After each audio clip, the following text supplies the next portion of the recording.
जीवन को पूरा करने वाला केवल तू ही सामर्थ्य परमेश्वर है। अपनी दया के माध्यम के द्वारा हमारे जीवन को लेकर चलने वाला केवल तू ही सामर्थ्य परमेश्वर। प्रार्थना करते पिता आज के समय के लिए, आराधना के लिए, जीवन के लिए पिता, तो अपने जीवन के तहत पिता परमेश्वर घर घराने के तहत पिता और पिता परमेश्वर, चाहे वो अलबत भाई का घर पिता परमेश्वर जैसे परिवार हो, और चाहे वो पिता परमेश्वर का गरीब परिवार हो पिता, अन्यों के द्वारा अपने परिवार को अपने आशीष और अपने अनुग्रह में रखे। उद्धारकर्ता प्यारे बेटे प्रभु यीशु मसीह के नाम से मांगते हैं, आमीन। परमेश्वर का वचन हम पढ़ेंगे। सो हम पढ़ेंगे परमेश्वर का वचन और उसके यूहन्ना की पुस्तक उसका 14वां अध्याय और 1 से लेकर 3 पदों के बीच में। John chapter 14 verse 1 to 3। यूहन्ना की पुस्तक उसका 14वां अध्याय और 1 से लेके 3 पदों के बीच में पढ़ेंगे। यहाँ इस प्रकार से लिखा है, मैंने 1 से लेके 3 तक पढ़ दीजिए। तुम्हारा मन व्याकुल ना हो, तुम्हारा मन व्याकुल ना हो, परमेश्वर पर विश्वास रखो, परमेश्वर पे विश्वास रखो, और मुझ पर भी विश्वास रखो। मेरे पिता के घर में बहुत से रहने के स्थान मेरे हैं। पिता के घर में बहुत से रहने के स्थान हैं। यदि ना होते तो मैं तुमसे कह देता, और यदि नहीं होते तो मैं तुमसे कह देता, क्योंकि मैं तुम्हारे लिए जगह तैयार करने जाता हूँ। जगह तैयार करने जाता हूँ। और यदि मैं जाकर तुम्हारे लिए जगह तैयार करूँ तो फिर आकर तुम्हें अपने यहाँ यहाँ ले ले जाऊंगा, कि जहाँ मैं रहूँ वहाँ तुम भी रहो। हाँ, परमेश्वर के वचन पे पढ़े जाने पे हम सबको का ओके। सो प्रभु यीशु मसीह अपने जीवन के उन बातों के तहत या हम कह सकते हैं वो तैयारी कर रहा था तो सलीबी मृत्यु के बारे में। और जब सलीबी मृत्यु के बारे में जब वो तैयारी कर रहा है, अपने जीवन को इस बात को ठहरा के कहता है, तो वहां पे वो जीवते रूप में ही वो आशा दे देता है। ठीक है ना, हमको नहीं मालूम हमारा भविष्य क्या है, प्रभु यीशु मसीह को मालूम था व्हाट इज द फ्यूचर, है ना। वो पहले ही बोल दिया उसने, भैया मैं वहां जा रहा हूँ, जहां मैं जा रहा हूँ वहां तुम भी मेरे साथ चलोगे, क्योंकि मैं जहाँ जाता हूँ मैं उसकी तैयारी कर रहा हूँ, और उसके बाद में तुम्हें भी वहीं ले जाऊंगा जहाँ पे मैं तुझ रहता हूँ, वहां तुम भी मेरे साथ में संगति करो, है ना। सो प्रभु यीशु मसीह ने अपने भविष्य की घोषणा के बारे में, हमको नहीं मालूम हमारा भविष्य जीवन कैसा रहेगा, पर प्रभु यीशु मसीह को मालूम था कि उसका जीवन कैसा होने वाला है। आने वाले समय के रूप में या दुख और तकलीफ उठाने के रूप में, इन 40 दिनों में विचार करने के रूप में जब हम करते हैं, प्रभु यीशु मसीह के देह और मृत्यु के ऊपर जब विचार करते हैं, उसके छुटकारे के बारे में जब हम विचार करते हैं, जब मौत के ऊपर विजय प्राप्त करने के बारे में हम विचार करते हैं, सो प्रभु यीशु मसीह को मालूम है कि भाई मैं जब जहाँ जा रहा हूँ वहां तुम भी जाके रहो। अभी और क्या लिखा है उसके आगे, अब वहां पे क्वेश्चन आता है और वो क्या बोलता है, और जहाँ मैं जाता हूँ वहां तुम भी वहां का मार्ग जानते हो। थोमा अब क्या बोलता है, क्वेश्चन करता है। तो क्या थोमा जो है वो बहुत शक्की आदमी था, है ना। हमारा आपके जीवन में शक आदमी बड़ा रहता है थोड़ा, अभी पता नहीं होगा कि नहीं होगा, करेगा कि नहीं करेगा, किसी का अगर उधार दिया तो वापस देगा कि नहीं देगा।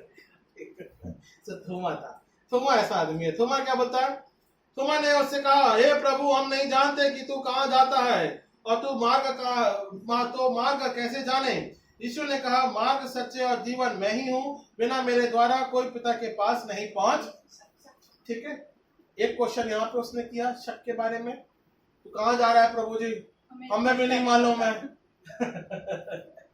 और क्या बोलता है, और तीसरे दिन जब वो वहां से मिलता है, उनको चेलों को मिलता है, बोला मैं तुझ पर विश्वास नहीं करता, पता नहीं कौन सी आत्मा तुझ में है, मैं देखूंगा पहले मैं उंगली डाल के कि वाकई में तू सही है कि नहीं है ना। सो हमारा और आपका जीवन कभी कभार संसार में शक से गिरा, पता नहीं वचन में जो लिखा है वो सही है कि नहीं है। कभी कभार शंका होती है, कभी कभार हम डाउट करते हैं, कभी कभार हम निराश हो जाते हैं, कभी कभार हम दुखित हो जाते हैं, कभी कभार हमारा जीवन शोकित हो जाता है।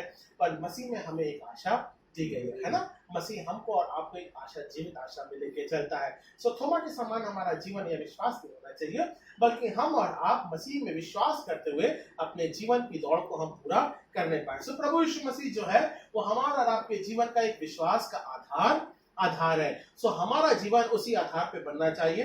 वो जो आधार मसीह है वो किस प्रकार से, ये हम थोड़ा सा बातों को जानेंगे। कहाँ मिला है, यूहन्ना की पुस्तक उसका 1 अध्याय और 1 पद, आप सभी लोग जानते हैं। उसमें 14 वर्ष आप पढ़ दीजिएगा, वो ज्यादा बस मायने रखता है। हाँ, वो खाली 14 वर्ष, पहला पद इस प्रकार से लिखा है, आदि में वचन था, वचन परमेश्वर के साथ था और वचन परमेश्वर था, ठीक है ना। उसके बाद का जो 14th वर्ष है वो पढ़ दीजिए। और वचन देदारी हुआ, और वचन देदारी हुआ, और अनुग्रह और सच्चाई से परिपूर्ण। कैसे परिपूर्ण हुआ, कैसे बना वो जीवन? अनुग्रह और सच्चाई से, है ना। जब तक पेड़ में खाद, मट्टी, पानी, तमाम जो बाकी चीजें हैं वो सब डालोगे नहीं, तब तक वो पेड़ बनता नहीं है, फल बनता नहीं होता है ना। तो कहीं ना कहीं उसकी जड़ें क्या होनी चाहिए? मजबूत होनी चाहिए। हमारे घर की जड़ें मजबूत होनी चाहिए, मसीह में हमारी जड़ें मजबूत होनी चाहिए, हमारे विश्वास का आधार मजबूत होना चाहिए। हमें नहीं मालूम परमेश्वर तो कहाँ को जाता है, अरे भैया तो इतने सालों से देख रहा है प्रभु यीशु मसीह के साथ घूम रहा है, तो जनी मालूम कि प्रभु यीशु मसीह कैसा काम करने वाला परमेश्वर है। तो थोमा के जीवन में जड़ मजबूत होनी चाहिए। हमारा और आपके जड़ों के बारे में बात करता है कि वो मसीह किस प्रकार से है, वो क्या लिखा हुआ, वो कैसा मसीह है। वो अनुग्रह और सच्चाई से परिपूर्ण होकर हमारे बीच में डेरा किया, और उसने ऐसी महिमा देखी जैसे पिता के इकलौते की महिमा जीवन में ठहरती है। सो अनुग्रह और सच्चाई से प्रभु यीशु मसीह अपने जीवन की जड़ों को, हमारे जीवन की जड़ों को, हमारे जीवन के उस झाड़ को उसी की तरह बढ़ाना मांगता है। सो हमारा जो जीवन का जड़ है, हमारा मूल आधार जो है, हमारा मूल पिता जो है, हमारा सनातन पिता जो है, वो हमारा जीवता परमेश्वर है, और वो धर्मी है। वो कैसा है? हमारे लिए अनुग्रह के द्वारा जीवित परमेश्वर है, या सच्चाई के द्वारा वो हमारा ऐसा पिता है जो कि हमारा मूल पिता है, और उसी के तहत प्रभु यीशु मसीह के जीवन को आधारित किया, और उसी के तहत वो हमारा और आपके जीवन को भी आधारित करता है। इसलिए 40 दिनों में जब हम प्रभु यीशु मसीह के व्यक्तित्व के बारे में बात करते हैं, सो वचन निरंतर हमारे साथ है, अधिकाई से परिपूर्ण होता है, हमारे बीच में वो डेरा करता है, और उसी के द्वारा हम पिता की इकलौती महिमा को भी हम देखने पाते हैं। तो ये पहली बात हो गई है ना, कि मसीह के तहत हमारा जो जड़ है, जो सच्चाई है, जो अनुग्रहता है, वो हमारे जीवन में बनी रहना चाहिए, जिस प्रकार मसीह का जीवन था। फिर उसके बाद में दूसरी बात क्या बोलता है? यूहन्ना की पुस्तक उसका 14वां अध्याय 9 से लेके 10 पदों के बीच में इस बात को आप पढ़ दीजिएगा मेरे लिए। John chapter 14 verse 9 to 10। यीशु ने उससे कहा, हाँ, हे फिलिप्पुस, मैं इतने दिन से तुम्हारे साथ हूँ। अब ये देख लिया दूसरा व्यक्ति, वो भी डगमगाता हुआ, है ना, वो डाउट करने वाला। वो डाउट थोमा के साथ था, वो भी डाउट करने वाला। अभी हे फिलिप्पुस, हाँ, मैं इतने दिन से तुम्हारे साथ हूँ, और क्या तू मुझे नहीं जानता? क्या तू मुझे नहीं जानता? जिसने मुझे देखा है, हाँ, उसने पिता को देखा है। हाँ, तू ये जानता नहीं है कि जिसने मुझे देखा है उसने पिता को देखा है। तो तू क्यों ऐसी विनती करता है कि मुझे पिता को दिखा? आगे फिर तू क्यों कहता है कि पिता को हमें दिखा? क्या तू विश्वास नहीं करता कि हाँ, मैं पिता में हूँ और पिता मुझ में है? हाँ, क्या तू ये विश्वास नहीं रखता कि पिता मुझ में है और मैं पिता में हूँ? दूसरा हमारा आधार अनुग्रह और सच्चाई, ये पहली बात हो गई जो मसीह के व्यक्तित्व के बारे में बताती है। दूसरी बात, मसीह का विश्वास हमारे जीवन में बना रहना चाहिए। तू ये जानता नहीं है कि जिसने मुझे देखा है उसने पिता को देखा है, और पिता मुझ में है और मैं पिता में हूँ। तो परमेश्वर हमको और आपको एक संबंध के बारे में, या मसीह की संगति के बारे में, और विश्वास में बढ़ने के बारे में ठहराता है। फिलिप्पुस के जीवन के रूप में वो इस बात का प्रकटीकरण करता है कि तू क्यों बोलता है कि मुझे पिता को दिखा? तू ये विश्वास रख कि तूने मुझे देखा है, तूने परमेश्वर को भी देखा है ना।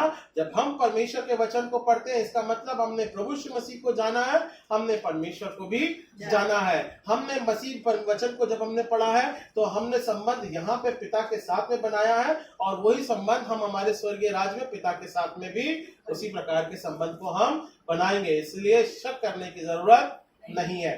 अब निकालेंगे अंतिम बात, भजन संहिता 111। आज चांद भाई ने बर्नार्ड साहब के यहाँ पे बोली है, भजन संहिता 111 ना, एक मिनट में निकालू, मैं बराबर से की नहीं हूँ। भजन संहिता 111, ओके, 7वां और 8वां पद हम पढ़ रहे हैं। सच्चाई और न्याय हाँ, उसके हाथों के काम है, इसके हाथों के काम है, उसके सब उपदेश विश्वास, उसके सब उपदेश विश्वास, इसमें तुम्हें शंक करने की जरूरत नहीं है। तुम क्यों पूछते हो, तुम क्यों मांगते हो, क्यों प्रमाण मेरे जीवन का मांगते हो? कोई भी बात का प्रमाण तुम्हें लेने की या विश्वास करने की जरूरत नहीं है। तुम शक मत करो बल्कि विश्वास योग्य बनो। क्या लिखा है? उसके सब उपदेश विश्वास योग्य हैं। और क्या लिखा है? सदा सर्वदा अटल रहेंगे। वो सदा सर्वदा अटल रहेंगे। वे सच्चाई और सीधाई से फिरे हुए हैं। और वो सच्चाई और सिधाई से किए हुए हैं। मतलब हमारा परमेश्वर जिस भी प्रकार से उसने वचन को दिया है, वचन की सामर्थ को ठहराया है, वचन के तहत कार्य करा है।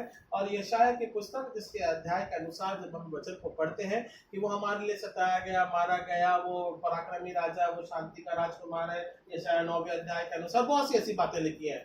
वो तमाम जो बातें हैं वो हमारे जीवन में ये विश्वास योग्य करने बातें हैं। इसमें कोई भी बात असत्य है, कोई भी बात हमारे जीवन के लिए असत्य नहीं है। वचन को हम थामते हुए विश्वास में बढ़ते रहें और वचन के तहत अपने जीवन को रखें। और प्रभु यीशु मसीह वह अनादि काल का परमेश्वर है, वो सृष्टि का करता है, वो अनुग्रह के द्वारा हमारे बीच में उसने डेरा किया और वचन के तहत हमारे जीवन में वो परिपूर्ण बनाता है। सो हमारा परिपूर्ण जीवन कैसे है?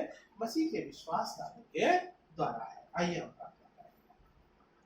अच्छा, किसी के लिए विशेष प्रार्थना करेंगे? Any special prayer? इन लोगों का एग्जाम स्टार्ट होने वाला अच्छा, तालियां लो, है ना? ओके। और थाईलैंड का ट्रिप कैसा रहा? गुड है? Okay, done. चलो, okay, will pray.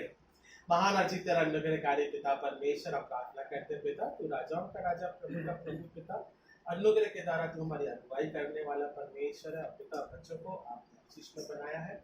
So Prince है पिता परमेश्वर, जॉर्जिना है, एलिस है, अभिजीत है पिता परमेश्वर, ये सब बच्चे आपके हैं पिता। अनुग्रह के द्वारा पिता दाइना है पिता परमेश्वर, और छोटी बेटी है पिता परमेश्वर एलिस की, उसके भी प्रार्थना करते दोनों बेटियों के तहत पिता आपकी आशीष बने रहने पाए। उनके बच्चों के एग्जाम्स है पिता, आप उनके उस एकेडमिक्स में आप उनकी मदद करें पिता। और सबसे बड़ी बात, वचन नीति वचन के रूप में कहता है बुद्धि को मांगो और परमेश्वर हमें बुद्धि का देने वाला परमेश्वर। निर्गमन 3 के अनुसार पिता परमेश्वर बच्चों की बुद्धि के लिए, ज्ञान के लिए, बढ़ने के लिए पिता, और होने दे पिता परमेश्वर इस एकेडमिक्स में वो पास होकर पिता परमेश्वर नए क्लास में, नई उत्तीर्णता में और बढ़ने के रूप में पिता परमेश्वर ठहरने पाए। सब इस बात पे प्रार्थना के रूप में रखते हैं। दया का सागर पिता परमेश्वर हमारे मध्य में अपनी अगुवाई को बना के रख। फिलिप्पुस के समान हम संदेह ना करें, थोमा के समान हम संदेह ना करें, बल्कि बड़े विश्वास में दृढ़ होकर हम ये कहने पाए कि प्रभु यीशु मसीह हमारा उद्धार करता पिता। अपने वचन के तहत, सिस्टर के तहत पिता परमेश्वर, जिम्मेदारियों के तहत, कार्यों के तहत, विशेष रूप से कुलकर्णी आंटी और उनके भाई के तहत पिता परमेश्वर जो कि बीमार है, खाने में पिता परमेश्वर, सब के लिए भी प्रार्थना करते हैं कि आपकी दया चंगाई भाई के साथ में बने रहने पाए। और वंदना सिस्टर उनके कार्य योजनाओं के रूप में पिता जो जिम्मेदारी कार है पिता परमेश्वर, जो उन्हें करने पिता परमेश्वर, और जिस प्रकार से पिता घर और तमाम बातों के तहत पिता जब योजनाबद्ध तरीके से चलाती है करती है पिता, आपकी अगुवाई और आपका आत्मा और आपका सामर्थ पिता परमेश्वर बना रहे। होने दे पिता परमेश्वर आपकी दया इसी प्रकार से सिस्टर के साथ और जान भाई के साथ पिता परमेश्वर, रॉबर्ट के साथ में पारिवारिक जीवन के रूप में आशीष और अनुग्रह के द्वारा पिता परमेश्वर अब तक आपने हमें संभाला है, यहाँ तक लेकर आया पिता। आगे 2 और पिता परमेश्वर घर है, यात्रा है पिता हमारी अगुवाई का, और पिता हम सुरक्षित फिर अपने घरों को पहुँचने पाए, इस बात को भी हम महिमा के रूप में कराते हैं। राजाओं के राजा, प्रभु के प्रभु समिति करते हैं, उद्धारकर्ता प्यारे बेटे प्रभु यीशु मसीह के नाम से मांगते हैं, आमीन। हमारे बाप तू जो आसमान पर है, तेरा नाम पाक माना जाए, तेरी बादशाहत आए, तेरी मर्जी जैसे आसमान में पूरी होती है जमीन पर भी हो। हमारे रोज की रोटी इस पर तूने हमारे कसूरवारों को माफ किया, हमारे कसूरों को भी माफ कर। हमें आजमाइश में न डाल, बल्कि बुराई से बचा, क्योंकि बादशाह, कुदरत और जलाल हमेशा तेरे ही है। आमीन। आइए हम आशीष ग्रहण करें। अब हमारे परमेश्वर पिता का प्रेम, प्रभु यीशु मसीह का अन्य पवित्र आत्मा की संगति से सहभागिता अब से लेकर हम सबों के साथ में मसीह विश्वास के रूप में खुशी पाने जो करो। आमीन। प्रभु का आशीष हो। जय मसीह की भैया, जय मसीह, जय मसीह की, जय मसीह की भाई साहब। अरे बाप रे, ये तो खाने में लगे और कमजोर हुआ क्या? चलो, जय मसीह की, जय मसीह की बेटा, जय मसीह की, जय मसीह की। मम्मा किधर?